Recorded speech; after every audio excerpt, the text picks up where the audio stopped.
రెండవ సమూయేలు గ్రంథం 6వ అధ్యాయం 6 నుండి 12 వరకు నేను చదువుతాను, వినండి.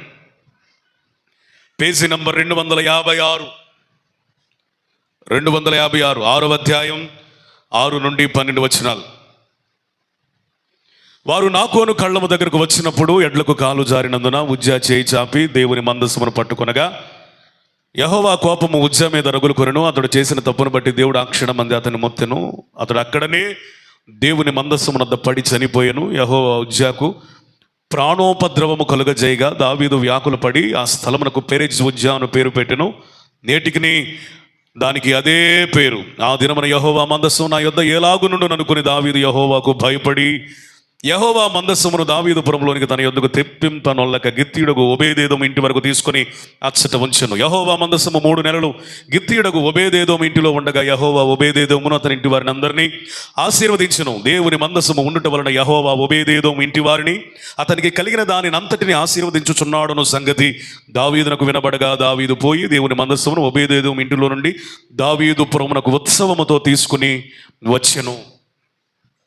దేవుడు మనతో మాట్లాడినట్లుగా ప్రార్థన చేద్దాం. పరిశుద్ధుడా యేసయ్యా, నీకు వందనాలు తండ్రి.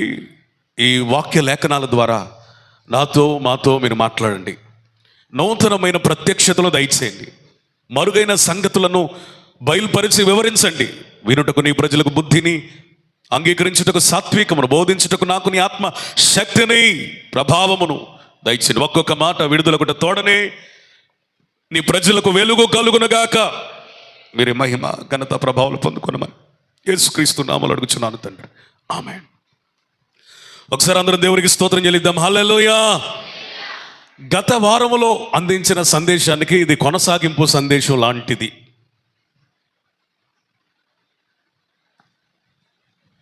సౌలు కాలంలో ఏ రోజు కూడా మందసాన్ని గురించిన ఆలోచన ఆ రాజ్యంలో ఎవరికి రాలేదు. ఎందుకంటే సౌలుకి దేవుని కృప అయితే ఉంది, కానీ సౌలుకి దేవుని ఎడల ఆశ, ఆసక్తి, సరైన సహవాసం లేనే లేదు. సౌలుకి దైవ సంబంధమైన కార్యాల పట్ల ఏమాత్రం కూడా ఆసక్తి లేదు. కానీ దావీదు దేవుని మందస్సును గురించిన ఆలోచన చేశాడు. దావీదుకి దేవుని మందస్సు యొక్క ప్రభావం తెలుసు. అందుకని తను వ్రాసినటువంటి కీర్తనలో మందసాన్ని ఎలా ఘనపరుస్తాడు, గానం చేస్తాడంటే, బల సూచకమైన మందస్సమా అంటే దేవుని బలమునకు సూచన ఏంటి అంటే మందసం. ఎందుకు తెలుసా? ఈ మందసము మోస్తూ ఉండగానే ఎర్ర సముద్రము 2గా చీలి రహదారిగా మారింది. ఈ ఎర్ర సముద్రము మోస్తున్న యాజకుల పాదముల అరికాలు తగలగానే ఒడిగా ప్రవహిస్తున్నటువంటి యోర్దాను ఏకరాశి అయింది. ఎరుకోను కూడా కూల్చేటప్పుడు 7 మార్గులు ఎట్లా తిరిగారట? మందసమును మోస్తూ ఉండగా, ప్రజలు ఆ మందసమును వెంబడిస్తూ ఉండగా, స్తుతిగానాలు చేస్తూ ఉండగా ఎరుకో కోట గోడలు కూలిపోయాయి. దావీదుకు చాలా బాగా తెలుసు, మందసాన్ని ఫిలిస్తీన్లు చెరపట్టినప్పుడు వారి బాధలు ఆకాశానికి అంటేటట్లుగా దేవుడు చేశాడు. వారి దేవత అయిన దాగోను గుడిలో ఆ మందసాన్ని పెట్టినప్పుడు ఆ దాగోను మందసపు శక్తికి నిలబడలేక తుత్తునీయులుగా మార్చబడింది. ఇది మన దేశంలో క్షేమం కాదు ఉండటం అని ఫిలిస్తీన్లు పంపించేశారు. ఇవన్నీ దావీదుకు తెలుసు. మందసములో బలం ఉంది, మందసములో శక్తి ఉంది, మందసము దేవుని నామము పెట్టబడినది, మందసము ప్రభావము కలిగినది, మందసము ఆశ్చర్యక్రియలు చేయగలిగినది, మందసము ఆశీర్వదించగలిగినది. ఇలాంటి మందసం తెరల మధ్య ఉండటం మంచిది కాదు. నా రాజ్యంలో ఉంటే నాకు, నా ప్రజలకు క్షేమమని అబీనాదాబు ఇంటి వద్దనున్న మందసమును తెచ్చుటకు 30,000 మంది శూరులతో, అనేక మంది పరివారముతో ప్రయాణమయ్యాడు. అప్పటికే మందసమును మోయుటకు ఒక క్రొత్త బండిని సిద్ధం చేశారు. అబీనాదాబుకి 2 కొడుకులున్నారు. ఒకటి పేరు ఉజ్జా, ఇంకొకటి పేరు అహ్యోయు. 3వ వచనం, 6వ అధ్యాయం 3వ వచనంలో ఉంది. ఒకటి పేరు, ఏం పేరు? ఉజ్జా, ఇంకొకటి పేరు అహ్యోయు. వీళ్ళిద్దరు బండిని తోలారట. వీరిద్దరు బండిని తోలుతూ ఉన్నప్పుడు కొంత దూరం బాగానే నడిచింది, కానీ అర్నోను కళ్ళం. కళ్ళం అంటే పొలం. పొలం అంటే పండించే పొలం కాదు, కానీ పండించిన పంటను అప్పటికే అక్కడ చేర్చారు. దాని పేరు కళ్ళం. మీకు తెలుసు ఆ విషయం. ఏ కళ్ళం అట అది? అర్నోను కళ్ళం. అక్కడికి రాగానే ఎద్దులు కాలు జారాయి. ఎద్దులు కాలు జారగానే మందస్సం ఒరిగిపోబోతుంటే పడిపోతున్న మందస్సమును పట్టుకోవడానికి తన వంతుగా చెయ్యి చాపాడు ఉజ్జా. దేవుని కోపము రగులుకొని అక్కడికక్కడే ఉజ్జా చనిపోయెను అని వ్రాయబడింది. వేలాది మంది పరివారాన్ని తీసుకుని వెళ్ళాడు. అనేక మంది గాయకులు ఉన్నారు, అనేక మంది సంగీతకారులు ఉన్నారు, అనేక మంది అత్యాశక్తితో దేవుని వెంబడించేటువంటి భక్తులు ఉన్నారు. అనేకులు ఆ మందస్సమును తీసుకురావడానికి 1000 కళ్ళతో ఎదురు చూస్తున్న అనేకులు ఉన్నారు. వీరందరూ చూస్తుండగానే ఉజ్జా దేవుని కోపానికి, ఉగ్రతకు గురైన వాడై చనిపోయాడు.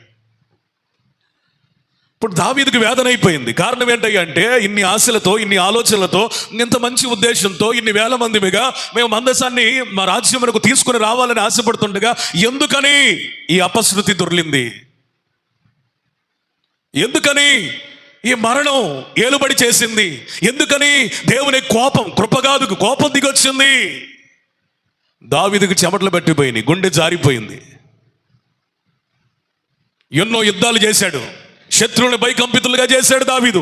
అలాంటి దావీదుకి దేవుని సన్నిధి అనగా ఒక్కసారి భయం ఆవరించింది. ఒకటే అనుకున్నాడు, ఈ మందసాన్ని కనుక ఇప్పుడున్న పరిస్థితుల్లో నా రాజ్యానికి నేను తీసుకొని వస్తే నేను కూడా చచ్చిపోతాను. ఇప్పుడున్న పరిస్థితుల్లో మందస్సం నా దగ్గర ఉండటం అంత మంచిది కాదు. దానిని, ఈ యాత్రని, మందస్సపు యాత్రని కొనసాగించడం ఇదంత తెలివి కలిగిన పని కాదని ఆ మందస్సాన్ని ఒబేదేదోము ఇంటికి పంపించాడు. చాలా విచిత్రమైన సంగతి ఏంటో తెలుసా? దేవుని యందు భయభక్తులు కలిగిన ఉజ్జా ఏమి భక్తిహీనుడేం కాదు, మందస్సం గురించి తెలియని వాడేమీ కూడా కాదు. అలాంటి వాడు పట్టుకోగానే చనిపోయాడు. ఇతడు మాత్రం 3 నెలలు ధైర్యంగా దేవుని సన్నిధికి సాదృశ్యంగా ఉన్నటువంటి మందస్సాన్ని తన ఇంటిలో ఉంచుకున్నాడు. తద్వారా ఒబేదేదోము తన ఇంటి వారందరూ ఆశీర్వదించబడ్డారు. చప్పట్లు కొట్టండి గట్టిగా, స్తోత్రం చెప్పాలి గట్టిగా, హల్లెలూయా. ఈ వార్త ఆ నోట ఈ నోట దావీదు దాకా వెళ్ళింది. దీని అర్థం ఏంటో తెలుసా? ఇశ్రాయేలు రాజ్యం అంతా కూడా ఒకటే ఒక మాట, ఏ మందస్సం అయితే ఉజ్జాను చంపిందో ఆ మందస్సం ఒబేదేదోమును ఆశీర్వదించింది. ఏ మందస్సం అయితే దేవుని సేవకుడైన దావీదు, లేకపోతే దేవుడు అభిషేకించిన రాజు యొక్క రాజ్యమునకు రాలేకపోయిందో అదే మందస్సం ఒబేదేదోము ఇంటిని 30, 60 దినవరంతలుగా ఆశీర్వదిస్తా ఉంది. ఇప్పుడు దావీదుకు ఒక ఆలోచన పడింది. మందస్సాన్ని పట్టుకుంటే ఉజ్జా చనిపోయాడు, అదే మందస్సం ఒబేదేదోమును ఆశీర్వదించింది. ఎక్కడ సమస్య దొర్లింది? ఎక్కడ తప్పిదం జరిగింది? ఈరోజు నా అంశం ఏంటంటే, దావీదు ఓటమిలో నుండి గెలుపు పాఠాలు. చెప్పండి, దావీదు ఓటమిలో నుండి గెలుపు పాఠాలు. ఏం చెప్పాలి దేవా అని నేను ఆలోచన చేస్తా ఉన్నప్పుడు, ఎందుకో గత వారంలో ఉన్న బోధించిన ఈ పర్టికులర్ సబ్జెక్ట్ నా మైండ్లోంచి పోట్ల. దీనినే చెప్పాలని దేవుడు ప్రేరేపించి నన్ను ఇక్కడ నిలబెట్టాడు. ఈరోజు నీ జీవితంలో మరణం ఎందుకని ఏలుబడి చేస్తుంది? ఈరోజు నీ జీవితంలో ఆశీర్వాదం ఎందుకని అందనంత దూరంగా వెళ్ళిపోతుంది? ఈరోజు నీ జీవితంలో ఆశలన్నీ ఎందుకని అడియాసలైపోతున్నాయి? ఎందుకని నువ్వు కోరుకున్న తీరం చేరలేకపోతున్నావు? ఎందుకని నువ్వు ఆశించినంతగా దీవించబడలేకపోతున్నావు? అంటే ఎక్కడో నువ్వు సరి చేసుకోవాల్సిన విషయాలు ఉన్నాయి. ఎక్కడో నువ్వు బలపరుచుకోవాల్సినటువంటి అంశాలు ఉన్నాయి. క్షణికావేశంతో ఒక వ్యక్తిని చంపే అంత బలహీనుడు కాదు నా దేవుడు. ఆ ఉజ్జాని అంత దారుణంగా మరణానికి అప్పగించాడంటే, మరణమయ్యేటట్లుగా మొత్తాడంటే దీని వెనక ఒక పెద్ద అవిధేయతే ఉంది. అవిధేయత ఎంత ఎక్కువగా ఉంటే మన కుటుంబాల్లో అంత కీడు మనకి కలిగిద్ది. అవిధేయత ఎంత ఎక్కువగా ఉంటే, ఎంత ఎక్కువగా విత్తితే మరణపు పంటను మనం కోస్తాం. ఇంతమందిని తీసుకొని వచ్చి ఇన్ని ఏర్పాట్లు చేసి ఇంత ఉత్సాహంగా, ఇంత ఆనందంగా సాగిపోతున్నా ఎందుకు నాకు ఈ అపజయం? నేను ఆలోచించాను దీని నుంచి. ప్రభువా, నేను నేర్చుకోవలసినది, సంఘానికి బోధించవలసిన విషయాలు ఏంటి అని పరిశుద్ధాత్మ సాన్నిధ్యంలో ఆలోచన చేసినప్పుడు నాకు ఇచ్చిన ఆలోచనలు నేను మీతో పంచుకుంటాను. దావీదు ఓడిపోయాడు, కానీ గెలుపు పాఠాలు నేర్చుకున్నాడు. ఈరోజు ఇప్పటి వరకు నువ్వు ఓడిపోతూనే వచ్చావు. ఇది మొదలుకొని గెలుపు పాఠాలు నేర్చుకొని విజయం వైపు అడుగులు వేయుదోగాక. చెప్పాలి, పురుషులు చెప్పాలి హల్లెలూయా. ఓడిపోయా నీవు ఇది మొదలుకొని విజయాల తీరాలకు పరిగెత్తాల. ఆలోచన చేస్తే మొట్టమొదటి ఆలోచన ప్రభు నాకు ఇచ్చింది ఏంటో తెలుసా? ఒక వ్యక్తి తప్పు చేసినప్పుడు, ఒక వ్యక్తి పాపం చేసినప్పుడు, ఒక వ్యక్తి అవిధేయతకు పాల్పడినప్పుడు, ఒక వ్యక్తి దేవుని సన్నిధికి విరోధంగా పనిచేసినప్పుడు, ఒక వ్యక్తి అపజయం పాలైనప్పుడు, మరణపు అనుభవాలు గుండా నడుస్తూ ఉన్నప్పుడు దేవుడు మనందరికీ నేర్పించాలనుకుంటున్న మొట్టమొదటి పాఠం ఏంటంటే ఆయన సరి చేసుకోవడానికి సమయం ఇస్తాడు. స్తోత్రం చెప్తారా? గట్టిగా చెబుతారా? ఆయన సరి చేసుకోవడానికి సమయం ఇస్తాడు. ఇప్పుడు దావీదు మందసాన్ని తిరిగి తన రాజ్యానికి తీసుకురావడానికి ఎంత టైం తీసుకున్నాడు? ఎన్ని నెలలు? 3 నెలలు, 3 months. ఈ 3 నెలల కాలం దేనిని సూచిస్తుందంటే నిన్ను సరి చేసుకునే కాలం. ఈ 3 నెలల సమయం దేనిని సూచిస్తుందంటే ఇది నిన్ను శుద్ధీకరించుకునే సమయం. ఈ 3 నెలలు దేనిని సూచిస్తున్నాయి అంటే నిన్ను నీవు తిరిగి సిద్ధపరచుకునే సమయం.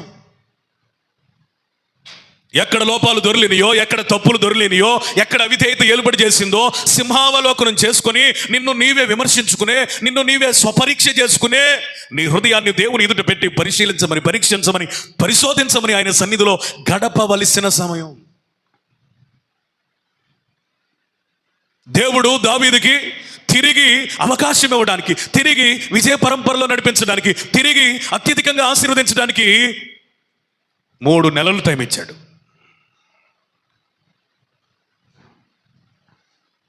ఈ రోజున నీ జీవితంలో, నా జీవితంలో 3 నెలలు కాదు, ఎన్ని సంవత్సరాలు ఇచ్చాడో లెక్కేసుకుంటే లెక్కే ఉండదు. ఒకవేళ గనక దేవుడే మన ఎడల ఆయన కలిగి ఉన్న దీర్ఘశాంతానికి స్వస్తి పలికితే ఈ సంఘంలో నువ్వు నేను ఉండేవాళ్ళం కాదు. ఎందుకని ఇప్పటికీ నువ్వు ఉన్నావు సజీవురాలిగా, సజీవునిగా, విశ్వాసిగా. మనలో లోపాలు లేవా? బలహీనతలు లేవా? సరి చేసుకోవాల్సినవి లేవా? పరిపూర్ణం అయ్యావా? కాదు.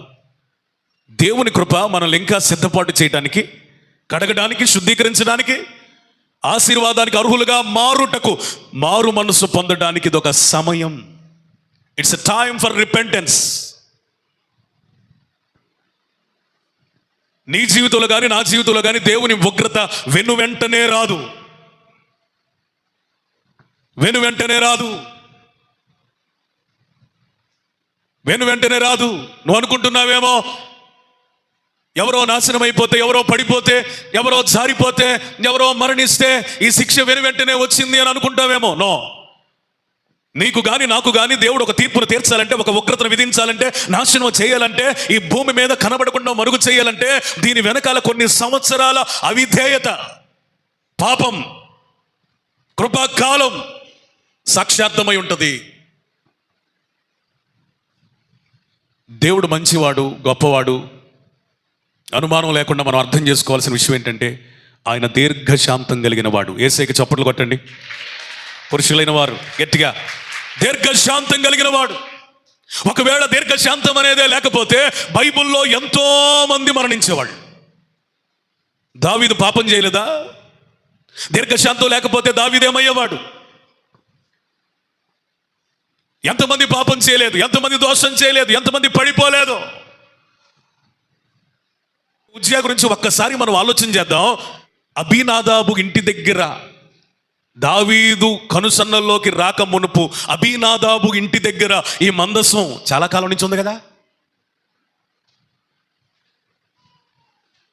అబీనాదాబు కుమారుడే కదా ఉజ్జా.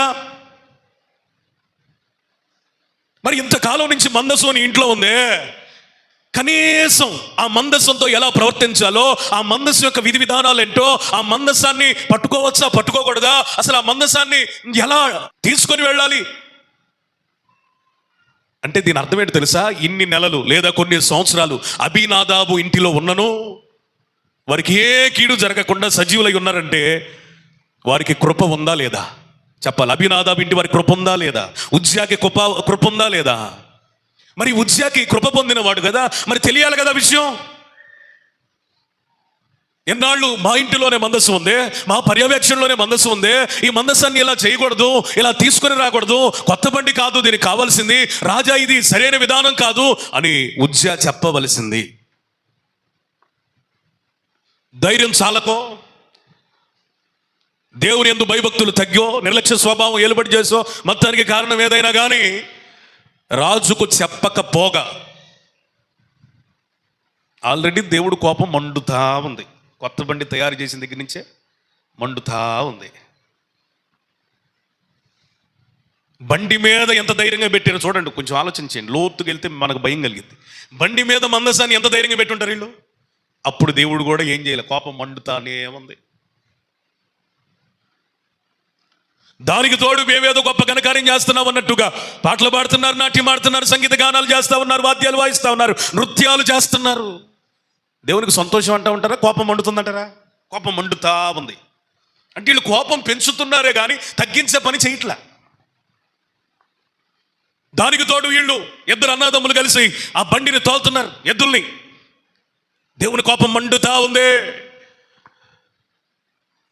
చూశాడో కోపం మండుతుంది, తాళుకుంటున్నాడు దేవుడు.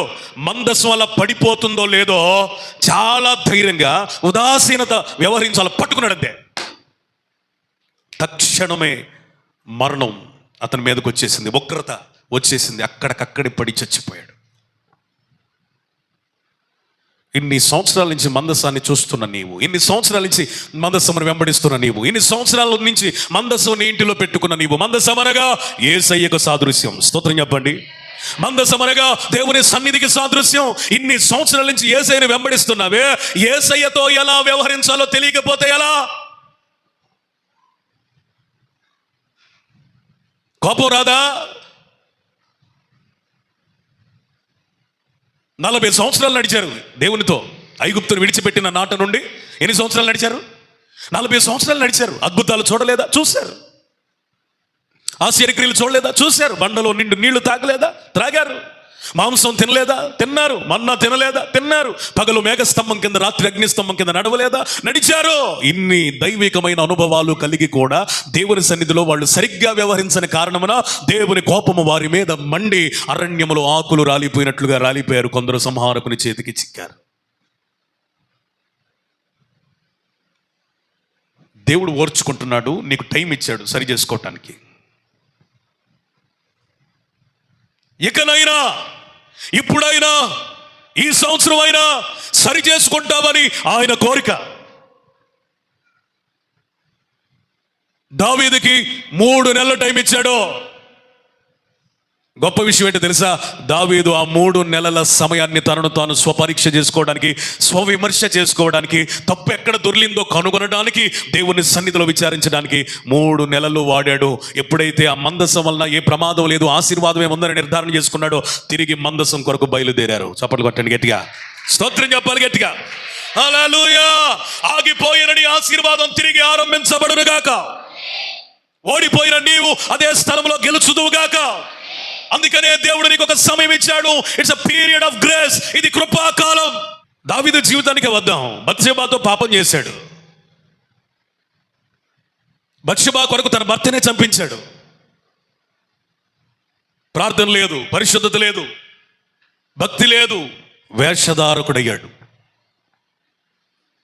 నా సంగతి ఎవరికి తెలియదులే అనుకుంటున్నాడు. దేవునితో రీకౌన్సిల్, సమాధాన పడాలని ఆశ లేదు దావీదుకి. సమాధాన పడదాం, ఒప్పుకుందాం, ఆశే లేదు, ఆశే లేదు. దేవుడు ఒకటి అనుకున్నాడు, ఒక్క అవకాశం ఇచ్చి చూద్దాం, ఒక స్మాల్ ఛాన్స్ ఇచ్చి చూద్దాం. మారితే మారాడు, లేకపోతే లేదు. పోయి పరుపు తేల చేయునంతగా, అంటే అతిశయోక్తి అది, అంతగా తన దేహంలో ఇక కళ్ళ నీరే లేనట్టుగా ఏడ్చి దేవునితో సమాధాన పడ్డాడు. స్తోత్రం చెప్పండి, హల్లెలూయా. ఈరోజు నేను అంటాను, పాత నిబంధనలో దావీదును సరి చేయడానికి నాతానును ఒక్క మారే పంపించాడు, కానీ క్రొత్త నిబంధన సంఘమైన నీతో దేవుడు చెప్పండి ప్రతిరోజు మాట్లాడుతున్నాడు. అవునా కాదా? ప్రతి ఆదివారం, ప్రతి శుద్ధీకరణ కూడిక, ప్రతి ఉపవాస కూడిక, ప్రతి స్త్రీల కూడిక, ప్రతి ఆన్లైన్ ప్రేయర్. ఒక మాట చెప్పనా, ఈ గ్రామముతో దేవుడు తరచుగా మాట్లాడినట్లుగా లేవని నేను చెప్పను, కానీ అనేక గ్రామాలకు దేవుని వాక్కు లేదు. ఈ గ్రామంతో దేవుడు తరచుగా మాట్లాడుతూనే ఉన్నాడు. యేసయ్యకి స్తోత్రం చెప్పండి. విరివిగా మాట్లాడుతూనే ఉన్నాడు. హల్లెలూయా. ఆయన వాక్కు తక్కువ చేయకుండా నడిపిస్తూనే ఉన్నాడు. స్తోత్రం. దైవజనుని మౌనంగా ఉండక మాట్లాడనిస్తూనే ఉన్నాడు. హల్లెలూయా. ప్రతి దినం ఒక నూతనమైన ఉపదేశముతో, వర్తమానముతో నింపి ప్రజలను సరిచేసే మార్గాలలో ప్రజలను నడిపించడానికి ప్రభు ఇష్టపడుతున్నాడు. నువ్వెంత ధన్యురాలివి, ఎంత ధన్యుడివే. మారితే ఆశీర్వాదం నీదే, మారకపోతే శాపం అంతా నీదే. దేవుడిచ్చిన టైంని యూటిలైజ్ చేసుకో. ఇంకా ఎక్కడ లోపం, ఎక్కడ బలహీనత, చేయదగిన ప్రార్థన చేస్తున్నానా, ఉండగలిగినంత పరిశుద్ధంగా ఉండగలుగుతున్నానా, చదవగలిగినంత దేవుని వాక్యం చదవగలుగుతున్నానా, చేయగలిగినంత దేవుని సేవ చేయగలుగుతున్నానా, పరిచర్య చేయగలుగుతున్నానా, సంఘంలో ఏదో ఒక ఉపచర్య చేయగలుగుతున్నానని నువ్వు అందరం పరీక్షించుకోవాల్సినటువంటి it's a golden period, golden hours. మనల్ని మనం సరి చేసుకోవడానికి ఒక శ్రేష్టమైన యుక్తమైన కాలం. ఆకాను దగ్గరికి వెళదాం. మిమ్మల్ని ఒక ప్రశ్న వేస్తున్నా, దేవుడు వద్దన్నది తన ఇంటిలోనికి తెచ్చుకున్నవాడు ఆకానేనా? ఇశ్రాయేలీలు కూడా చేశారా పని? గత వారంలో విన్నారుగా, సరిగ్గా చెప్పండి. ఆకాను మాత్రమేనా, ఇశ్రాయేలీలు కూడా? ఈ మాట మీరు అండర్లైన్ చేసుకోండి. ఒక్క ఆకాను మాత్రమే దేవునికి అయిష్టమైనది, ప్రతిష్ఠించబడినది, నిషిద్ధమైనది తెచ్చుకొని తన ఇంట్లో పెట్టుకోలేదు. కానీ అందరూ దాదాపుగా ఇశ్రాయేలీలు అందరూ ఏం తెచ్చుకున్నారు? ఫ్రీగా వస్తే ఫినాయిల్ కూడా తాగుతాంగా మనం. అందుకని కష్టపడకుండా వెండి వస్తుంది, బంగారం వస్తుంది, ఎత్తుడు వస్తుంది, ఇనుము వస్తుంది. కళ్ళతో చూసి వాటిని దాటుకుని వెళ్ళడానికి మనసు ఇశ్రాయేలీలకి రాకపోయా. దొంగలు ఊళ్ళు పంచుకున్నట్టుగా ఒకడిద్దరైతే పర్వాలా, లక్షలాది ప్రజలు వెండి తెచ్చుకున్నారు, బంగారం తెచ్చుకున్నారు, ఇనుము తెచ్చుకున్నారు, ఎత్తడి తెచ్చుకున్నారు, అన్ని తెచ్చుకున్నారు. కానీ యెరికోని జయించిన నాట నుండి ఈ హాయి పట్టణ యుద్ధ ప్రారంభ దినము వరకు మరి ఎన్ని నెలల టైం ఉందో తెలియదు. యెరికోని దాటిన దినము నుండి ఈ హాయి యుద్ధము చేసిన దినము వరకు ఈ మధ్యకాలంలో ఎన్ని నెలలుందో, ఎన్ని వారాలుందో, ఎన్ని దినములుందో నాకు తెలియదు. కానీ దేవుడు సమయం ఇచ్చాడు. ఎక్కడి దాకా చూశాడు దేవుడు అంటే, తిరిగి యుద్ధంలో అపజయమన్నా వస్తే ఆలోచిస్తారేమోనని ఆలోచన చేశాడు. అంత మాత్రమే కాదు, నా సేవకుడైన యెహోషువని పంపించి ఇంటింటా సోదా చేస్తే అట్లాగన్నా భయపడతారేమోనని అనుకున్నాడు. గొప్ప విషయం ఏంటి తెలుసా? మిగిలిన ఇశ్రాయేలీలందరూ దేవునికి భయపడి అందరూ వాటన్నిటిని గుడారములలో నుండి తీసుకొని బయట పడవేశారు. స్తోత్రం చెప్పండి, హల్లెలూయా. దేవుడు వాళ్ళకి ఇచ్చిన ఆలోచన కానీ, వాళ్ళకి దైవికమైన భయం కానీ ఎలా ఉందో తెలుసా? వద్దొద్దొద్దొద్దు, దైవజనుడే స్వయంగా సోదా చేస్తా ఉన్నాడు, దొరికామంటే ఖచ్చితంగా దేవుని ఉగ్రత మన మీదకి దిగి వస్తుంది, ఇంత పరిస్థితికి మనం దిగజారకూడదని అందరూ కూడా వాళ్ళు తెచ్చుకున్నవన్నీ ఏం చేసేసారు? పాళ్ళి మవతలు పడేసేసారు. గుడారం లేకుండా జాగ్రత్త పడ్డారు. అయితే ఒక్కడున్నాడు, వాడికి భయం లేదు. దేవుని సన్నిధి అంటే నిర్లక్ష్యం. ఇళ్ళటగా చెబుతారులే, ఏమైందట? కనబడకుండా ఎక్కడ పెట్టాడు?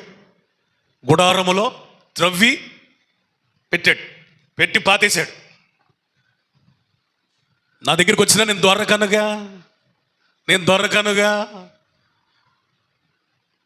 అన్ని ఇళ్ళు చెక్ చేస్తుంటే ఏ ఇంట్లో లేదు. ఆకాన్ ఇంటి దగ్గరికి రాగానే అర్థమైపోయింది, పట్టుబడ్డాడు. దేవుడు మాట్లాడాడు. అరే ఎక్కడ పెట్టావు తీరా అంటే గుడారం లోపలికి వెళ్ళి తీసి చూపించాడు. నువ్వు అనుకుంటావు దేవుడు ఒక్కసారి క్షమించవచ్చు కదా అని అనుకుంటావు, కానీ ఈ మధ్యలో దేవుడు ఎంత టైం ఇచ్చాడు? ఇచ్చాడా లేదా? ఎంతమంది వాళ్ళు తెచ్చి పడేయటం చూసుంటాడా లేదమ్మా? మరి భయం కలగాల లేదా? ఇతనికి భయం ఉందా? లేదు. ఏం జరిగితే ఏం చేయడం ప్రారంభించాడు? దానిని దాచి పెట్టాడు. దొరికాడు. వాళ్ళ కుటుంబముని, పశువుల్ని అందరినీ ఆకూరులోయలో నిలబెట్టారు. రాళ్లతో కొట్టారు, చంపారు, రాళ్లతో పాతి పెట్టేశారు. అవమానం. తప్పులు అందరు చేస్తారు, అందరికీ బలహీనతలు ఉంటాయి. ఆయా పరిస్థితుల్లో అనేకులు బలహీనపడతారు. అయితే గొప్ప విషయం ఏంటో తెలుసా? దేవుడిచ్చిన సమయాన్ని, కృపాకాలాన్ని నువ్వు సరి చేసుకోవడానికి, సద్వినియోగం చేయడానికి ఇష్టపడితే నిశ్చయంగా తిరిగి నిన్ను దీవించడానికి ప్రభు ఇష్టపడతాడు. హల్లెలూయా, హల్లెలూయా. ఆ విధంగా అతనికి నాశనం వచ్చింది. బైబిల్లో ఒక ఆయన ఉన్నాడు. సమయం అంతా మించిపోయిన తర్వాత దేవుని దగ్గరికి వెళ్ళి అడుగుతున్నాడు, అయ్యా నన్ను క్షమించు నాయనా, నాకు ఆశీర్వాదం ఇవ్వయ్యా అని కన్నీళ్లు విడిచాడు, ప్రార్థన చేశాడు, బ్రతిమలాడాడు.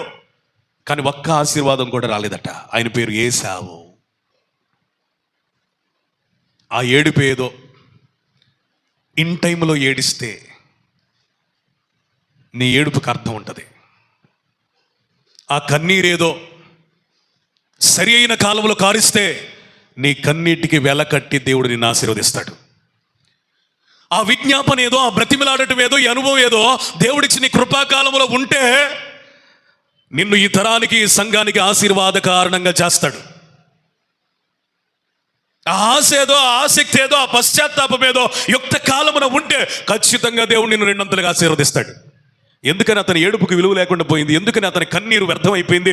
ఎందుకని అతని పశ్చాత్తాపం ఏమాత్రం కూడా దేవుని ఎదుట తేలిపోయింది, సరితూగలేకపోయిందంటే, వీటన్నిటికీ ఎందుకని విలువ కోల్పోయిందంటే, టైం మించిన తర్వాత మెడికల్ షాప్కి వెళ్తాం, షీట్ ఇస్తారు, గ్యాస్ టాబ్లెట్స్ అనుకుందాం, షీట్ ఇస్తారు. ఆ షీట్ వెనకాల ఏముంటుంది? Expiry date.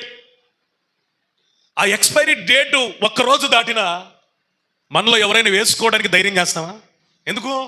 అది రోగాన్ని తగ్గించకపోగా, ఎక్స్పైరీ డేట్ ఉన్నటువంటి ఆ బిళ్ళలు, ఆ టాబ్లెట్స్, ఆ మెడిసిన్స్ రోగాన్ని తగ్గించకపోగా ఏం చేస్తాయి? విషతుల్యంగా మారి మానవ దేహాన్ని అనారోగ్యంతో, అవసరమైతే మరణానికి కూడా అప్పగిస్తాయి. ఎక్స్పైర్ అయిపోయిన తర్వాత వాడిన టాబ్లెట్స్కే విలువ లేకపోతే, దేవుడిచ్చిన కృపాకాలమును దాటిన తర్వాత నేను ప్రార్థన చేస్తాను, నేను కన్నీరు విడుస్తాను, నేను కానుకలు ఇస్తాను, నేను పశ్చాత్తాపడతాను, నేను మారు మనసు పొందుతానంటే అర్థం ఉందా? దావీదు చాలా తెలివైన పని చేశాడు. అది దైవికమైన జ్ఞానం మాత్రమే. తన 3 నెలల కాలం టైంలో నేను ఎక్కడ ఓడిపోయాను, ఎందుకు ఓడిపోయాను, ఏ పరిస్థితుల్లో ఓడిపోయాను, నేను చేసిన తప్పిదం ఏంటని తనకు తాను సద్విమర్శ, స్వవిమర్శ చేసుకున్నాడు. స్తోత్రం చెప్పండి గట్టిగా. స్తోత్రం చెప్పాలి. హల్లెలూయా. స్తోత్రం చెప్పాలి. హల్లెలూయా. దేవుడు ఒక వ్యక్తికి శిక్ష పంపించే ముందు ఖచ్చితంగా అవకాశం ఇస్తాడు. ఖచ్చితంగా అవకాశం ఇస్తాడు. అననీయ, సప్పీరాలు చక్కగా ఉపదేశంలో ఎదుగుతున్నటువంటి విశ్వాసులు. అది ఎలాంటి వైరాగ్యం కలిగిన కాలం అంటే, దేవుని నమ్ముకున్నటువంటి, ఆత్మచేత నింపబడిన విశ్వాసులు వారి ఆస్తులు నమ్మి అపోస్తలుల పాదముల దగ్గర పెడుతున్నంత వైరాగ్యంతో కూడిన కాలం అది. ఆ కాలంలో అనేక మంది కానుకలు ఇస్తూ ఉంటే పరిశుద్ధాత్ముడు అననీయ, సప్పీరా అనే దంపతులను కూడా ప్రేరేపించాడు.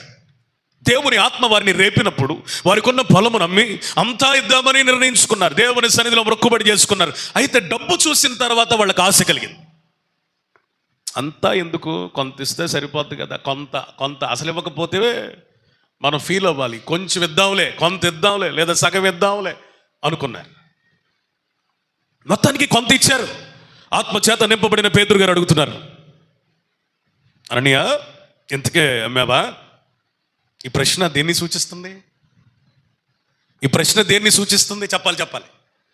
మీకు అర్థమవుతుందా వాక్యం? ఈ ప్రశ్న దేన్ని సూచిస్తుంది? మరో అవకాశం. అప్పుడు గనక అననీయ, అయ్యా తప్పైపోయింది, నన్ను క్షమించయ్యా, దేవుని ఆత్మకు విరోధంగా అపవాదికి అనుకూలంగా నేను ఈ విధమైన కుయుక్తితో ఈ విధంగా కొంతే ఇచ్చాను, మిగిలిన ఇంట్లో ఉంది తీసుకొస్తానయ్యా, నన్ను క్షమించయ్యా అంటే అననీయ బ్రతికేవాడు, సప్పీరా కూడా బ్రతికేది. కానీ వీళ్ళు స్ట్రాంగ్గా డిసైడ్ అయిపోయారు. మాయ్ పేతురు గారు నీకు తెలియకుండా నాకు తెలియకుండా నిన్ను అడుగుతాడు. మనం వేరువేరుగా ఉన్నా, ఇద్దరుగా ఉన్నా ఒకటే మాట చెప్పాలా, ఎంతకే అమ్మామని చెప్పాలి. ఎంతకేనయ్యా, ఎంతకే ఇద్దరు చక్కగా ఏకమైన మనసుతో. ఏ మనసు? కొంతమందికి అది భార్యాభర్తలు కానీ, విశ్వాసులు కానీ, సహోదరులు కానీ దేవునికి అనుకూలమైన ఏక మనసు ఉండదు, సైతానుకు అనుకూలమైన ఏక మనసు. ఏంటి చెప్పండి? చెడగొట్టడానికి కలుపుతారు, పడగొట్టడానికి కలుస్తారు, పనికి మాలిన పనులు చేయడానికి ఏకమవుతారు, దేవుని దుఃఖ పెట్టడానికి ఏకమవుతారు. కానీ దేవుని సంతోష పెట్టడానికి ఏకమయ్యే వాళ్ళు సంఘానికి కావాలి. స్తోత్రం. భార్యాభర్తలారా, సంఘంలో ఉన్న విశ్వాసులారా వినండి. మీరు ఎందుకు ఏకమవ్వాలంటే దేవుని పరిచర్య జరిగించుటకు ఏకమవ్వాలి. వీళ్ళు నిర్దాక్షిణ్యంగా చెప్పేశారు అబద్ధం. ఇద్దరు చెప్పారు. మొదట అననీయ చనిపోయాడు, రెండవసారి సప్పీరా వచ్చింది ఏమి తెలియనట్టుగా, ఆమె కూడా అబద్ధం ఆడింది, ఇద్దరు చనిపోయారు. దేవుడు నీకు ఒక అవకాశం ఇస్తున్నాడు. ఇంకా అబద్ధాలతో, అసత్యాలతో, సగం పనులతో, దేవునికి అయిష్టమైనటువంటి కార్యాలతో సంపూర్ణమైన సమర్పణలోనికి రాక సగం లోకం సగం మందిరం. ఈ సందేశం ద్వారా దేవుడు నీతో మాట్లాడుతున్న మాట, మరొక అవకాశమే ఇస్తున్నాను, నువ్వు సరి చేసుకుంటే ఆశీర్వదించబడతావు, లేకపోతే అననీయ సప్పీరాలకు పట్టిన గతే పడుతుంది. మొట్టమొదటి పాఠం ఏంటో తెలుసా? ఇవ్వబడిన సమయాన్ని మనం యూటిలైజ్ చేసుకోవాలి, సద్వినియోగపరచుకోవాలి. దేవునికి స్తోత్రం చెప్పండి. హల్లెలూయా.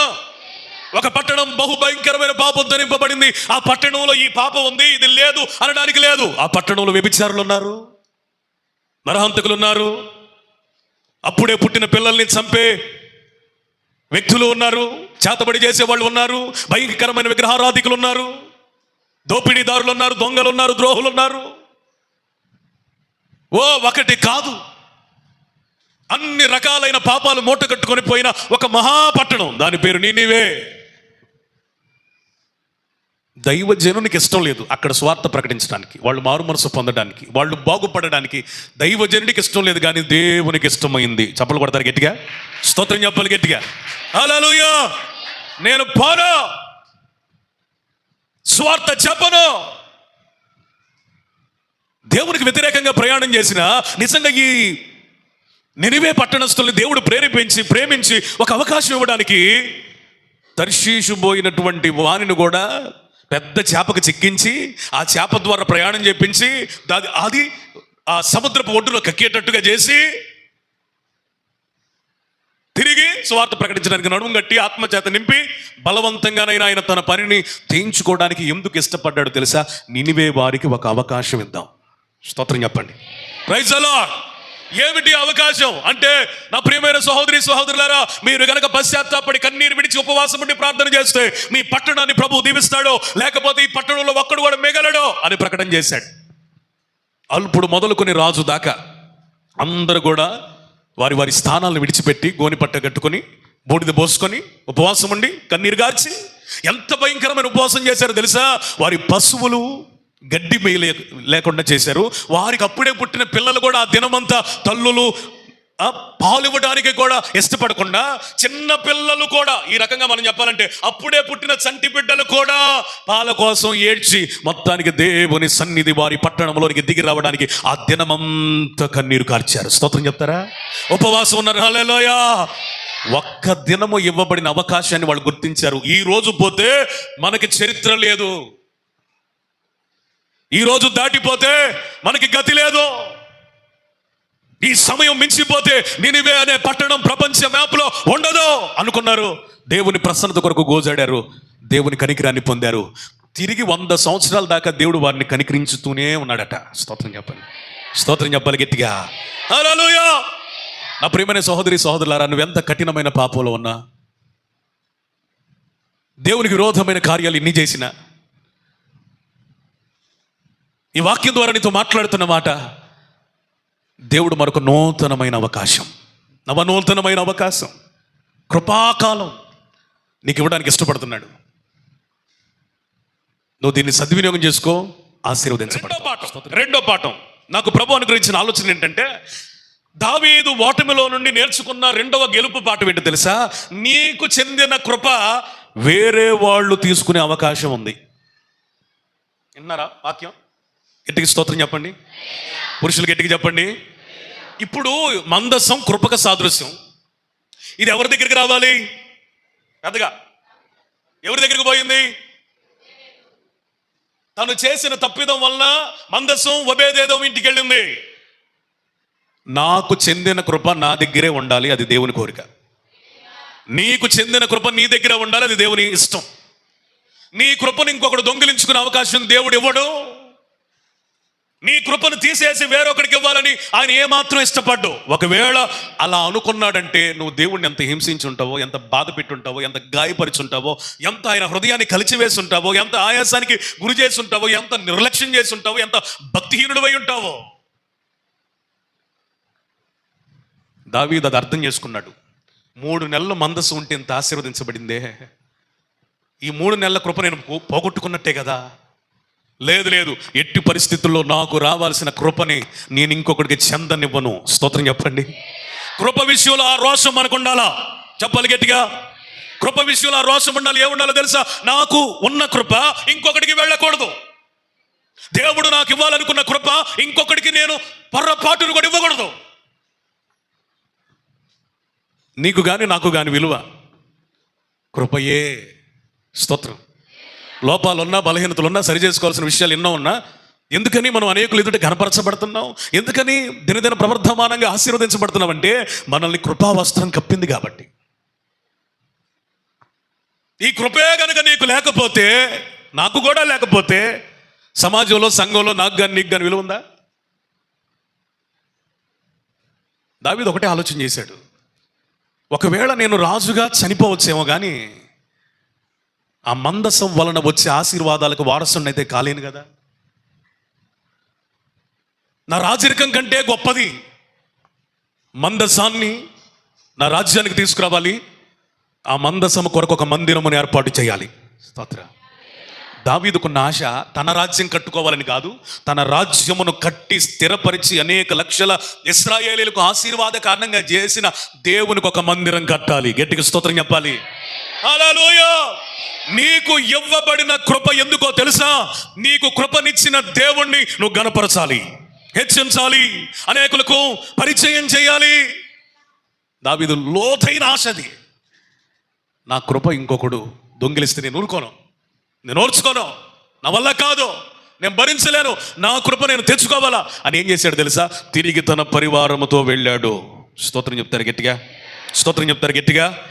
కృప కృప కృప కృప కృప విషయమై మీరు చాలా మెళుకోగలిగి ఉండాల. దావీదు అంటాడు, అయ్యా నీ కృప ఎల్లప్పుడూ నా కన్నుల ఎదుటే ఉంది. కృప ఎక్కడుందంట? కన్నుల ఎదుట. కృప ఎట్లుందంట? నీ బీరువాలో 1,00,000 రూపాయలు ఉంటే ఆ తాళం ఎక్కడ ఉంటుంది? పురుషులైతే మలతాడుకుంటుంది, స్త్రీలైతే మొత్తానికి ఒక చిన్న పరుసు పెట్టుకొని మొత్తానికి లోపల పెట్టేస్తారు. ఎందుకు? 1,00,000 రూపాయలు. మరి కృప ఎన్ని లక్షలు పెడితే నీ కృప వచ్చింది? ఎన్ని కోట్లు పెడితే నీ కృప వచ్చింది? ఈ కృప ఎప్పుడట నీ కన్నులు ఎదుట అలా ఉండాలా. స్తోత్రం చెప్పండి. ప్రతి దినం నువ్వు చెక్ చేసుకోవాల్సిన విషయం, నేను కృపలో ఉన్నానా, తొలగిపోతున్నానా? ఆమేన్. కృపలో ఉన్నానా, తొలగిపోతున్నానా? అందుకని ప్రభు మనకు అనుగ్రహించిన పాటలు 3వ చరణంగా పరిశుద్ధాత్ముడు ఇది రాయించాడు. నీ దివ్య సన్నిధిలోన నిత్యము నే నిలుచుటకు నీ కృపయే ఎన్నుకున్నది, నీ కృపయే నన్ను కన్నది, నీ కృపయే కదా నన్ను కరుణించెను, నీ కృపయే కదా నన్ను సమకూర్చెను. ఆయన దివ్యమైన సన్నిధిలో నిరంతరం ఇప్పటి వరకు మనల్ని నిలవబెట్టింది కృపయే. స్తోత్రం చెప్పండి. ఎన్నుకున్నది, మనల్ని కన్నది కృపయే. కరుణించి ఇక్కడికి తీసుకొని వచ్చింది కృపయే. చెదిరిపోయిన మనల్ని సమకూర్చింది కృపయే. స్తోత్రం చెప్పండి. విశ్వాసులు అనబడిన గొర్రె పిల్లల మందలో నుంచి తొలగిపోయిన నిన్ను నన్ను ఆయన కృపయే సమకూర్చకపోతే ఈ ఆదివారం ఇక్కడ ఉండేవాళ్ళమా? ఎప్పుడో లోకంలో లోకస్తులతో కలిసిపోయి పాపిష్టి జీవితాలు జీవిస్తూ దేవునికి ఇంకా దుఃఖాన్ని పెట్టించేవాళ్ళం. కానీ ఈ రోజున ఆయన తన చేతులతో సమకూర్చి ఇక్కడ కూర్చోపెట్టాడు. స్తోత్రం చెప్పండి. హల్లెలూయా. ఆయన కృప లేకపోతే ఈ దివ్యమైన సన్నిధిని అనుభవించే అవకాశం మనకి లేదు. నా ప్రియమైన సహోదరి సహోదరులారా, ఒక సేవకునిగా సహోదరునిగా మీకు చెప్పే మాట ఏంటంటే, నువ్వు ఏదైనా కోల్పో, దేవుని సన్నిధిని మాత్రం కోల్పోవద్దు. కారులు ఉండటం నిజమైన ఆశీర్వాదమా? మేడలు మిద్దెలు ఉండడం నిజమైన ఆశీర్వాదమా? విద్యా ఉద్యోగం కాదు, విస్తారమైన ధన సంపత్తి కాదు. నిజమైన ఆశీర్వాదం ఒక దైవజనుడికైనా ఒక విశ్వాసికైనా దేవుని సన్నిధి. చెప్పాలి గట్టిగా, దేవుని సన్నిధి. హల్లెలూయా. దేవుని సన్నిధి. హల్లెలూయా. ఆయన సన్నిధిలో చెప్పండి ఒక దినం ఉండట. స్తోత్రం చెప్పండి. ఒక్క ఆదివారం నువ్వు వస్తే ఎన్ని ఆదివారాల ఆశీర్వాదం సంపాదించుకుని వెళ్తావు? చెప్పాలి. ఎన్ని దినాల ఆశీర్వాదం? మరి నువ్వు ఎన్నింటికి వస్తున్నావు? 10 కంటే ఉండేదే 3 గంటలు ముఖ్య మూలిగి, అందులో మళ్ళీ కన్సెషన్స్. 2.5 గంటలు వచ్చేవాళ్ళు ఒక బ్యాచ్, 2 గంటలు ఉండేవాళ్ళు ఒక బ్యాచ్. మనకి ఇదంతా అవ్వదలే కానీ లాస్ట్ 1.5 గంట అంటే వాక్యం, కానుకలు, ఆశీర్వాదం. ఈ 1.5 గంట బ్యాచ్ ఉంటారు. చిన్నప్పుడు అరపెట్ట అనేది ఒకటి ఉండేది, తెలుసా? అరపెట్ట. డేవిడ్ గారు తెలుసా? అరపెట్ట తెలుసా? తెలీదా మీకు? అరకోడి కేజీకి తక్కువ, అర కేజీకి ఎక్కువ ఉండేది. అవి కొనుక్కొని పట్టుకొని తూకం వేసి ఇళ్లలో వండుకునేవాళ్ళు. ఒకప్పుడు చికెన్ షాపులు లేనప్పుడు ఏం పెట్టలు చెప్పాలి గట్టిగా పెద్దగా, అరపెట్టలో. కొంతమంది విశ్వాసులు కూడా అరపెట్టలే. అర కేజీకి ఎక్కువ, కేజీకి 3 గంటలు రా బాబు. 3 గంటలు కూడా దేవుని సన్నిధిలో ఉండకపోతే యుగ యుగాలు ఆయన సన్నిధిలో ఎట్టుంటాం మనం? స్తోత్రం. Praise the lord. హల్లెలూయా.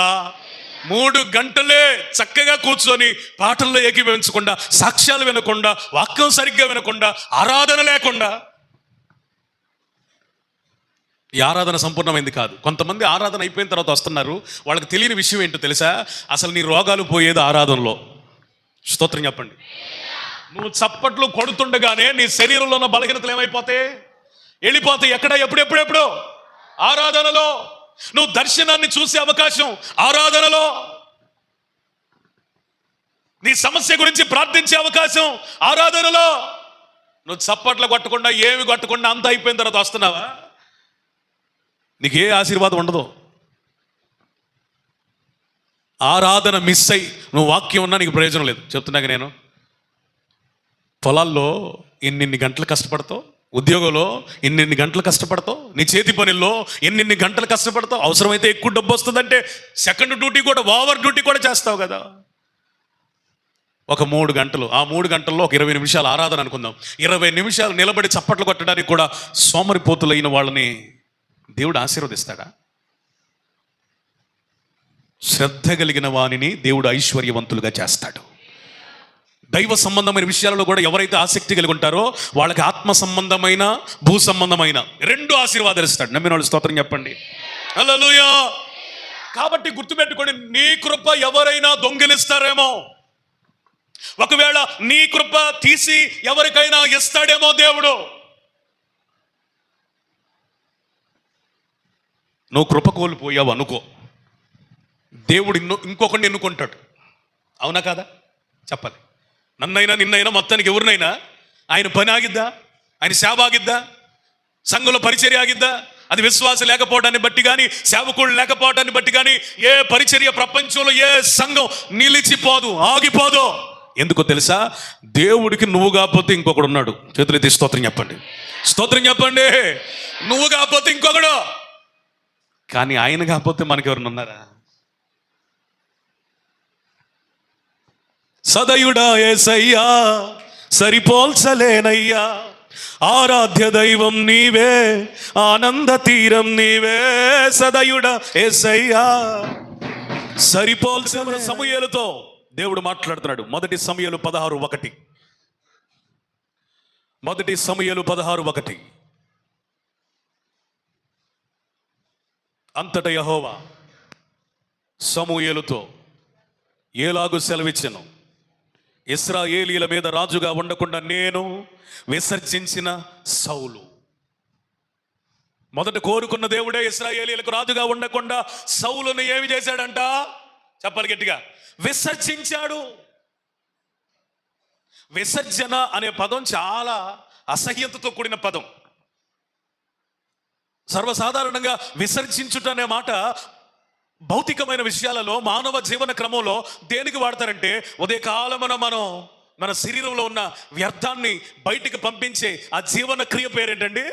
విసర్జన. విసర్జన అంటే అర్థం మనం వదిలిపెట్టిన దాన్ని పట్టుకోవడానికి, ముట్టుకోవడానికి కాదు కదా, కనీసం చూడడానికి కూడా ఇష్టపడం. దట్ ఈస్ కాల్డ్ విసర్జన. విసర్జన అంటే అది. కృపనిచ్చిన దేవుడే సౌలును తిరిగి విసర్జిస్తున్నాడంటే అర్థం ఏంటంటే, అసలు ఆడి మొహం చుట్టమే నాకు ఇష్టం లేదు. ఎందుకు ఏడుస్తున్నావు సౌలు గురించి? నా హృదయానుసారుడైన వేరొకడిని నేను కనుగొన్నాను. చెప్పాలి గట్టిగా, స్తోత్రం చెప్పండి, హల్లెలూయా. ఒకవేళ ఈ మాట నీ గురించి, నా గురించి దేవుడు మాట్లాడితే బ్రతకగలమా? నేను పలానా వ్యక్తిని విసర్జించాను, ఇంకొకరిని ఎన్నుకోబోతున్నానని నీ స్థానంలో ఇంకొకరి గురించి దేవుడు మాట్లాడితే తట్టుకుంటావా?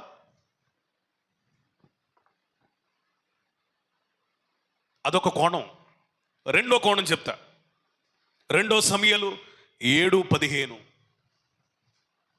నిన్ను స్థాపించుటకై నేను కొట్టివేసిన సౌలునకు నా కృప దూరమైనట్లు. ఇక్కడ ఆగుదాం. దేవుడు సౌలును కొట్టివేసి ఏమి దూరం చేశాడట? ఎవరిని స్థాపించడానికి? ఎవరిని స్థాపించడానికి? గట్టిగా, ఎవరిని స్థాపించడానికి? ఇప్పుడు ఒక అద్భుతమైన మాట చెబుతా, మీరందరూ చప్పట్లు కొట్టాలి.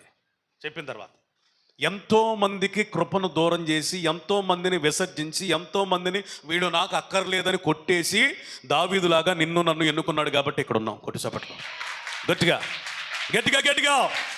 యేసయ్యకు స్తోత్రాలు చెల్లిద్దాం. హల్లెలూయా. ఈ రోజు నువ్వు నిలబడ్డావంటే నీకేదో ఉందని కాదు, అర్హత కాదు, యోగ్యత కాదు. ఎంతో మంది కొట్టివేయబడగా వారి స్థానంలో మనల్ని పెట్టాడు. నువ్వు కూడా ఎక్కువ చేసావంటే నిన్ను కూడా ఏం చేస్తాడు? డౌట్ లేదు. 12 మంది అపోస్తలుని ఏర్పాటు చేసుకుంటే ఇస్కరియోతు యోధా కృపను కోల్పోయాడు. పరిచర్య ఆగిందా? మళ్ళీ అపోస్తల కార్యం 1వ అధ్యాయంలో వాళ్ళందరూ మేడగదిలో, అయ్యా కృప కోల్పోయిన ఇస్కరియోతు యోధా స్థానంలో ఇదిగో వీళ్ళిద్దరిని నిలబెట్టాం అని ఇద్దరిని నిలబెడితే వాళ్ళు ప్రార్థన చేయగా చీటిదిగా మత్తీయ పేరట వచ్చింది. ఏ సంబంధం లేని మత్తీయ ఆది అపోస్తలునిగా మార్చబడ్డాడు. స్తోత్రం చెప్తామా? ఏ సైతం నడిచినోడేమో లేడు. స్వయంగా ఆయన చేత అభిషేకించబడినోడు లేడు. అసలు ఆయన్ని చూడని వ్యక్తి, ఒక అనామకుడు, ఎవరికి అంతవరకు పరిచయం లేని అపరిచితుడు ఇప్పుడేమయ్యాడు? 11 మందిలో ఒకడిగా అపోస్తలుల క్రమంలోనికి సంఘాన్ని తీసుకురావడానికి ఆ 11 మందిలో ఒకనిగా మారి సంపూర్ణునిగా వాళ్ళని చేశాడు. స్తోత్రం చెప్తాము గట్టిగా. నా ప్రియమైన సహోదరి సహోదరుడా, ఈ రాత్రి మనం భయపడాల్సిన విషయం, ప్రభువును స్తుతించాల్సిన విషయం, అనేకులు కొట్టివేయబడితే ఇక్కడ నిలబడ్డాం. కృప పొందిన వాళ్లే కృప కోల్పోయిన పరిస్థితుల్లో ఏ అర్హత యోగ్యత లేని నువ్వు నేను నిలబడ్డాం. నా వాక్యం ఎంతమందికి అర్థమవుతుంది? గట్టిగా స్తోత్రం చెప్పండి. కృప కోల్పోయిన వాళ్ళు దూరం అయితే, విసర్జించబడితే, కొట్టివేయబడితే ఏ పరిచయం లేని మనం ఇక్కడ నిలబడ్డాం. మరి కాపాడుకోవాలి కదా. దావీదుకి అర్థమైంది, నేను కృపను కోల్పోయాను, అది తాత్కాలికంగానే అవ్వాలి కానీ శాశ్వతంగా ఉండకూడదు. స్తోత్రం చెప్పండి. వింటున్నారు వాక్యం? ఎంతవరకు నువ్వు కృప కోల్పోయిన పరిస్థితులు కనబడుతున్నాయా? ఎక్కడైనా కృప దూరమైన పరిస్థితులు కనబడుతున్నాయా? అది తాత్కాలిక మగునుగాక, కానీ శాశ్వత కృపగా నీ ఎడల మార్చబడునుగాక. 3వ మాట చెప్తా. దావీదు ఓటమిలో మనం నేర్చుకోవాల్సిన 3వ గెలుపు పాఠం, అతడు దేవుని యొద్ద విచారణ చెయ్యాలని నేర్చుకున్నాడు. స్తోత్రం చెప్పండి. దేవుని యొద్ద నేర్చుకోవటం అంటే ఇది దావీదుకి కొత్త పాఠమేం కాదు, అలవాటైన పాఠమే, కొత్త పాఠం కాదు. ఎందుకంటే దావీదు మొదటి దినవృత్తాంతాలు 14:10లో మొదటి దినవృత్తాంతాలు 14:10 చదవండి గట్టిగా తొందరగా. మొదటి దినవృత్తాంతాలు 14:10. ఫిలిష్తీయుల మీదకి నేను పోయిన ఎడల నీవు వారిని నా చేతికి అప్పగిస్తావా అని దావీదు దేవుని వద్ద ఏం చేశాడట? విచారణ చేయగా దేవుడు ఏమన్నాడట? పో, నేను వారిని నీ చేతికి అప్పగిస్తానన్నాడు. సీన్ కట్ చేస్తే 17వ వచనంలో రాయబడింది. చూపేయ్యా, 17వ వచనంలో రాయబడింది, కాబట్టి దావీదు కీర్తి ఇశ్రాయేలీల ప్రదేశమంతటా ప్రసిద్ధి ఆయను. యెహోవా అతని భయము అన్యజనులకందరికీ కలుగజేసిన. ఒకసారి బిగ్గరగా చప్పట్లు కొట్టండి. స్తోత్రం స్తోత్రం స్తోత్రం స్తోత్రం స్తోత్రం. దేవుని యొద్ద విచారణ చేసినప్పుడు నిన్ను గూర్చిన భయం ప్రజల మీదకి వెళుతుంది. దేవుని సన్నిధిలో నువ్వు విచారణ చేసినప్పుడు ఓడిపోవలసిన నీవు గెలుస్తావు. ఓడిపోవలసిన నిన్ను జయకేతను ఎగరవేసేటట్లుగా చేయగలిగినది ఆధ్యాత్మిక జీవితంలో విచారణ. అయ్యా, నన్ను వెళ్ళమంటావా వద్దంటావా? నేను వెళితే గెలుస్తానా ఓడిపోతానా? నేనేం చేయను ప్రభువా అంటే దీని అర్థం ఏంటి? తన బలం మీద కాదు, తన జ్ఞానం మీద కాదు, వెనుకున్న జనం మీద కాదు, దేవుని మీద ఆధారపడిన నైజం. డబ్బు లేనంత వరకు దేవుని మీద ఆధారపడతాం. సర్వసమృద్ధి కలిగినప్పుడు దేవుడా ఆయన అడగడం ఎందుకు? ఉద్యోగం లేనప్పుడు దేవుని మీద ఆధారపడతావు. ఉద్యోగం రాగానే ప్రార్థన చేసుకునే టైమే దొరకట్లేదు అన్నయ్య.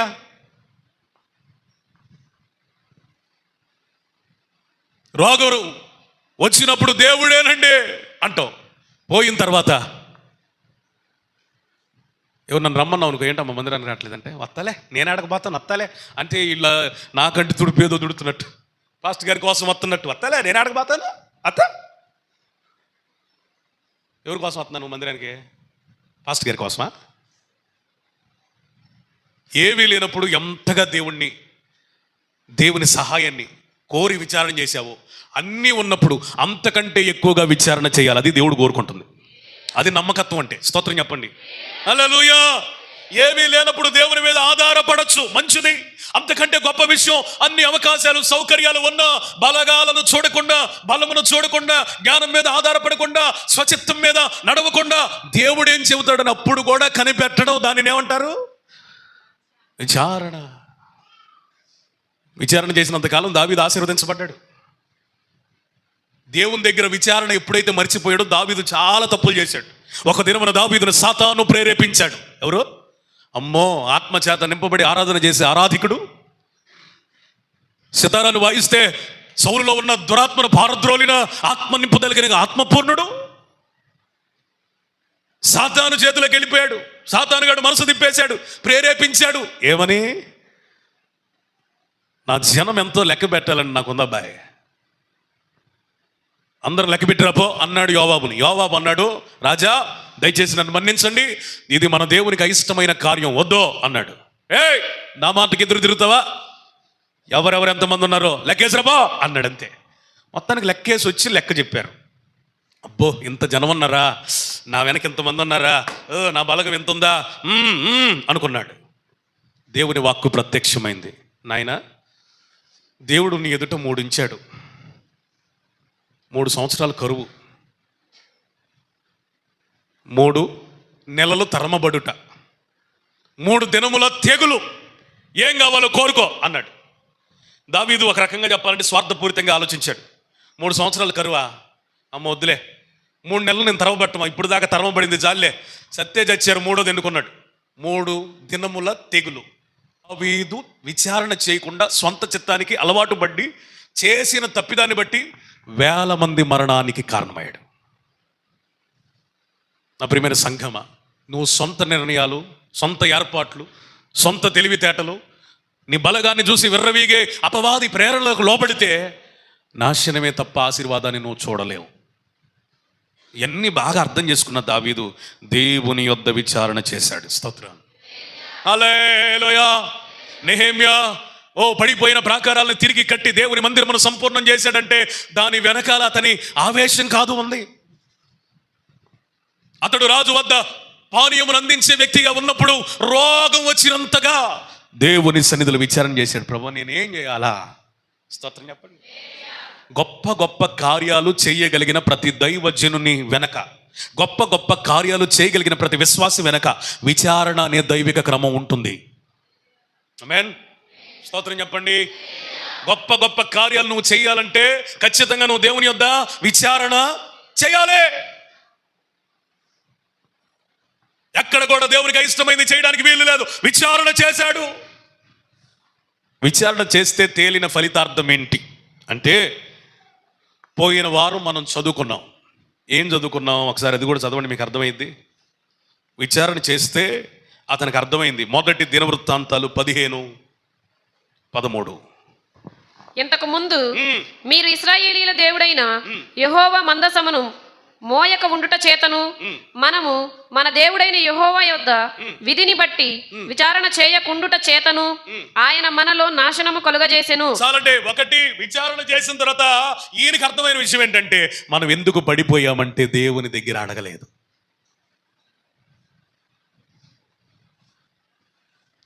మనకి మన దేవుడు ఉన్నాడు అన్నవాళ్ళు విశ్వాసం కలిగి స్తోత్రం చెప్పండి. మనకి అనే పదం తీసి నాకు నా దేవుడు ఉన్నాడు అన్నవాళ్ళు గట్టికి స్తోత్రం చెప్పండి. మరి నీకు కానీ నాకు కానీ మనకు దేవుడు ఉంటే మనం దేవుని యొద్ద ఏం చేయాలా? ఒకసారి ఒక మాట చదవండి. మొదటి దినవృత్తాంతాలు 10:13. మొదటి దినవృత్తాంతములు 10:13. ఈ ప్రకారము యెహోవా ఆజ్ఞ గైకొనక ఆయన దృష్టి ఎదుట ద్రోహము చేసినందుకును యెహోవా యొద్ద విచారణ చేయక కర్ణ పిశాచముల యొద్ద విచారణ చేయుదాని. మాట మీరు అండర్లైన్ చేసుకోండి. ఎవరి యొద్ద విచారణ చేశాడు? కర్ణ పిశాచముల యొద్ద విచారణ చేయుదానిని వెదికినందుకు సౌలు హతమాయెను. ఎందుకు చచ్చిపోయాడు? ఎందుకు చచ్చిపోయాడు సౌలు? దేవుడు ఎందుకు చంపాడు? లేదా అతనే ఎందుకు తన కత్తి మీద పడి చనిపోయాడు? అసలు దేవుడు మరణానికి ఎందుకు అప్పగించాడు? కర్ణ పిశాచముల యొద్ద విచారణ చేయు దానిని వెదకడానికి వెళ్ళాడు. మనం ఎవరిని వెతకాల? దేవుని ఆలోచన చెప్పే వాళ్ళని వెదకాల. స్తోత్రం. దైవజనులను వెదకాల. ఇప్పుడు దావీదు మందసం మోపించడానికి ఇప్పుడు ఎవరిని ఎత్తుకుంటూ వెళ్ళాల్సింది? చెప్పండి అమ్మా. ఎవరిని ఎత్తుకుంటూ వెళ్ళాలి? యాజకులు ఎత్తుకుంటూ వెళ్ళాలి. కానీ ఏమి ఎత్తుకుంటూ వెళ్ళాడు? వృక్షాలను చూసి, ఈ చెట్టు బాగుంటుంది అబ్బాయి, ఈ వృక్షంతో నువ్వేం చేయాలా? చక్కగా చెక్కలు నరికి మంచి కొత్త బండి తయారు చేయని అరణ్యానికి పోయాడు. ఎటు పోయాడు? అరణ్యానికి పోయాడు. అరణ్యం వెతకడం ప్రారంభించాడు. దైవజనులతో పని లేదని అనుకున్నాడు. ఎందుకంటే దీనికి కూడా ఒక రీజన్ ఉంది. సౌలు కాలం నుంచి దావీదు మందసాన్ని తెప్పించేదాకా యాజకులకి పని లేదు, పాట లేదు, ప్రార్థన లేదు, పరిశుద్ధత లేదు. ఆయన సేవ ఉన్నట్టుగా ఏమీ కనపట్ల. అందుకని అందరూ రెస్ట్ మోడ్లోకి వెళ్ళిపోయారు. సేవకులు, యాజకులు అందరూ ఏమైపోయారు? రెస్ట్, విశ్రాంతిలోకి వెళ్ళిపోయారు. సుఖానికి అలవాటు పడిపోయారు. దావీదు కూడా క్రమం తప్పిపోయింది. ఏం చేయాలి అర్థం కాక అరణ్యానికి పోయి చెక్కను చూసి మొత్తానికి దాన్ని నగిపించి మంచి బండిని తయారు చేయించాడు. ఇప్పుడు యాజకుల స్థానములో క్రొత్త విధానాన్ని ప్రవేశపెట్టాడు. దేనిని? ఏ విధానం?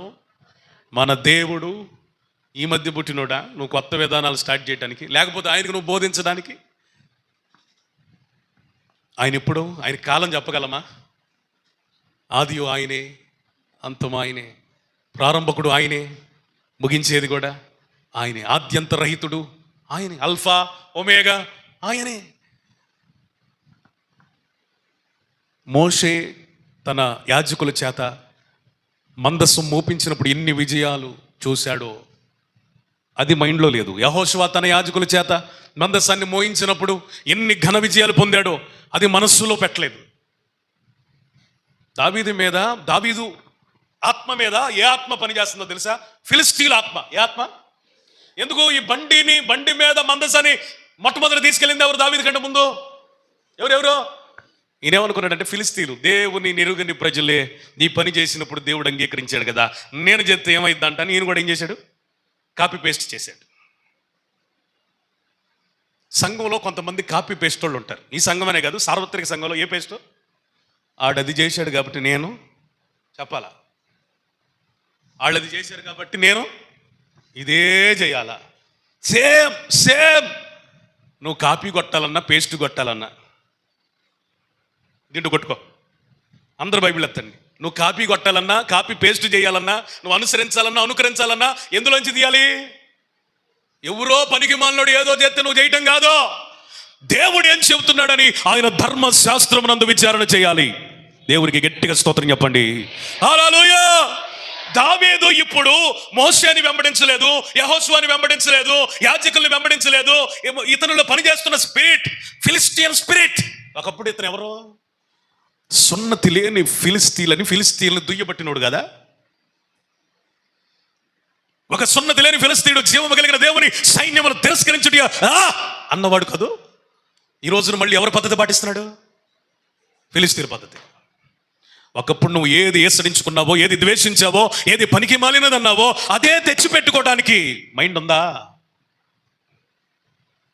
ఒకప్పుడు ఏది దైవిక క్రమం కాదన్నావో అది ఇప్పుడు నీకు క్రమం ఎలా అయింది? ఒకప్పుడు ఇది వాక్యానుసారం కాదే అని ప్రశ్నించిన నీవు ఈ రోజున ఎందుకని నీకు అనుకూలంగా చేయడానికి ఇష్టపడుతున్నావు? యేసన్న గారు ఒక మాట అన్నాడు, బైబిల్ కల్చరే మన కల్చర్. స్తోత్రం చెప్పండి. స్తోత్రం. బైబిల్ ఏది చెప్తుంది అదే మన కల్చర్. అన్యులు పాటించింది మనం పాటించడం ఏంటంటే, అది బండే, ఇది బండే, అది మందసమే, ఇది మందసమే. అక్కడ కూడా దేవుడు ఏమైనా ఊరుకున్నాడా? యెహోషువ పొలము దగ్గర ఆగగా పొలంలో ఉన్న కొంతమంది ఇదేదో దగదగా మెరుస్తుందని తీశారు. చచ్చారు లేదా? అది తెలియలేదా? బండి మీద కాదు, కొత్త విధానాలు వద్దు. నూతనమా సనాతనమా ఎనుకో. మనకు నూతనమైనది వద్దు, సనాతనమైనదే కావాలి. స్తోత్రం చెప్పండి. సనాతనము అనగా ఆది నుండి ఉన్నది, కొత్తగా పుట్టింది కాదు. అది కావాలి మనకి. పురాతనమైన మార్గాలను వెతకండి. ఆది అపొస్తలుల మార్గమును వెతుకుదాం. మన ముందున్న భక్తులు చూపిన మార్గాన్ని చూద్దాం. దేవునికి స్తోత్రం. హల్లెలూయా. మొత్తానికి అర్థమైపోయింది. కొత్త కొత్త పద్ధతులన్నీ ప్రవేశపెట్టాను, దీనికే నాకు మరణం వచ్చింది. ఇది కాదు సిస్టమ్. దయచేసి వినండి. దేవుని చిత్తం చేసే క్రమంలో ఎక్కడ కూడా దేవుని సిస్టమ్ని బ్రేక్ చేయొద్దు, దాని పద్ధతిని బ్రేక్ చేయొద్దు. యెహోషువ కాలంలో కానీ మోషే కాలంలో కానీ యాజకులే మోసారు. తిరిగి మందసమును యాజకులు తప్ప వేరొకరు మోయకూడదని అప్పుడు వెలిగించబడ్డాయి. స్తోత్రం. అతనికి జ్ఞాన నేత్రాలు ఇప్పుడు వెలిగినాయి. అప్పుడు వెలిగినాయి. అప్పుడు యాజకులు అంటున్నాడు, నాయనా మీరు తప్ప ఎవరు మోయకూడని మందసము ఎడ్లు మోయట వలనే వాటి కాలు జారాయి. ఎడ్లంటే బలమునకు సాదృశ్యం. దేనికి దైవజనుడు లేకుండా నువ్వెంత బలవంతురాలువైనా నీ కాలేమైంది? చెప్పరా, కాలేమైంది? ఎద్దుల కాలు జారింది, తడబడింది. కారణం ఏంటంటే అవి మోస్తున్నాయి. నీ కుటుంబంలో, నీ సేవా జీవితంలో దైవజనునికి అవకాశం ఇవ్వగలిగితే చాలా ప్రమాదాల నుంచి తప్పించుకుంటావు. దైవజనుడిని మోయటానికి అవకాశం లేకుండా ఎద్దుని నాకు ఇది పెద్ద ఒక విద్య, దీన్ని నేను మోయలేనా? ఇట్లాంటి ఎన్ని మోసి ఉంటాను నేను అని మోసావనుకో, అన్ని మోసిన తీరు వేరు. చెప్పండి, మందసాన్ని మోసిన తీరు వేరు. నువ్వెన్నన్నా మోయి, ఎంత బడా ఎద్దువైనావు, సొమ్మసిల్లిపోతావు. ఇది బల సూచకమైన మందసం. Don't invite any new methods in the church. దేవుని సన్నిధిలోనికి ఏ క్రొత్త పద్ధతి వద్దు. Old is gold. స్తోత్రం చెప్పరే. పాతదే నికార్సైనది. కొత్త మామిడికాయ పచ్చడి ఇచ్చారు, పాత మామిడికాయ పచ్చడి తెచ్చారు. ఏది టేస్ట్? పాతదే. కొత్త బియ్యానికి రేట్ ఎక్కువ, పాత బియ్యానికి రేట్ ఎక్కువ. మరి పాత పద్ధతికి విలువ ఎక్కువ, కొత్తగా మనం తెచ్చుకున్న దానికి విలువ ఎక్కువ. కొత్త మెథడ్స్ వద్దు. దేవుడు మనకి ఇచ్చిందే మనకు ఉంచుదాం. స్తోత్రం చెప్పండి. హల్లెలూయా. ఎద్దులొద్దు, యాజకుల ముద్దు. హల్లెలూయా, హల్లెలూయా. అనర్హమైనది ఏది కూడా సేవకు పనికిరాదు. అభిషేకించబడిన సేవకుడు గాని విశ్వాసి గానే సేవలో పాల్గొనాలా. భక్సింగ్ గారు తన బృందంతో మీటింగ్ అయిపోయిన తర్వాత వేదిక దిగిన తర్వాత ఆయన పరిచారకులు వచ్చి, బ్రదర్ భక్సింగ్ గారు మీకు పలానా ఇంటిలో భోజనం ఏర్పాటు చేశారు, మీరు అక్కడ ఈ రాత్రి వేళ భోజనం చేయండి అని తీసుకొని వెళ్తే, ఆ ఇంటి యజమానుడు రోడ్డు మీద ఎదురు చూస్తూ ఉన్నాడు. తన ఇంటి గోడ మీద సినిమా చిత్రాలు ఉన్నాయి, అశ్లీలమైన బొమ్మలు ఉన్నాయి ఇంటి గోడ మీద. భక్సింగ్ గారు అడిగారు, నాయన మన దేవుని బిడ్డలకి ఇది తగినది కాదు, అర్జెంటుగా తీసేసి చించేసి అని చెప్పినప్పుడు ఆ ఇంటి యజమాని చెప్పాడు, భక్సింగ్ గారు, బ్రదర్, భోజనం కొరకే మిమ్మల్ని పిలిచాం, నా లోపాలు కనిపెట్టడానికి కాదు, నువ్వు వచ్చిన పని చూసుకొని వెళ్ళు, తిని వెళ్ళిపో అన్నాడంట. భోజనపు బల్ల దగ్గర కూర్చున్న భక్సింగ్ గారు మిగిలిన బ్రదర్స్ అందరూ కూడా లేచి, ఈరోజు మేము ఆకలితోనైనా ఉంటాం కానీ నీ ఇంట భోజనం చేయమన్నారట. చప్పట్లు కొట్టండి, స్తోత్రం చెప్పు. హల్లెలూయా.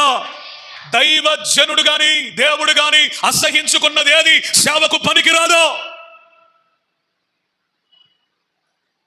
ఆ పూట అంతసేపు అన్ని గంటలు, ఇప్పుడు గంట ప్రసంగానికే జనం వినలేక అల్లాడిపోతున్నారు. అప్పుడు 2-3 గంటలు చెప్పేవాడు ఆయన. చెప్పేవారికి ఎంత ఓపిక ఉండాలి, వినేవాళ్ళకి ఎంత ఓపిక ఉండాలి. ఓ పాడి ఇప్పుడు ముచ్చటగా 3 గంటలే. అప్పుడు మీటింగ్లు అంటే ఓ పొద్దున మొదలైతే సాయంత్రం దాకా ఎడతెరిపి లేదు. ఇక నీకేదైనా అర్జెంట్ అయితే 1-2 వెళ్ళిపోవటమే కానీ పాటలు, ప్రార్థన, సాక్ష్యాలు మామూలుగా ఉండేది కాదు. మరి అంత ప్రయాసపడి ఒక్క ముద్ద కూడా తినకుండా లేచి ఎందుకు వచ్చాడు? ఆ ఇల్లు అయోగ్యమైంది, అది సేవకునికి పనికిరాదు. సేవకుడికే పనికి రాకపోతే సేవకు పనికొచ్చిందా?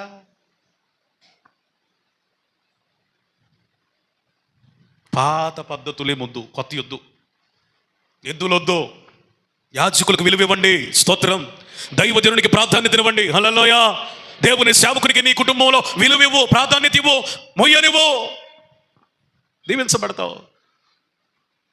మా నాన్న పని పాట లేకుండా దేవుని యొద్ద నుండి వచ్చిన అగ్ని తెస్తున్నాడు. ఇప్పుడు మా వంతు వచ్చింది, దేవునితో మాకు పని లేదు, మేము కొత్త అగ్నిని తయారు చేసుకుంటా వచ్చామని. ఏం అగ్ని తెచ్చారు అహరోను కుమారులు?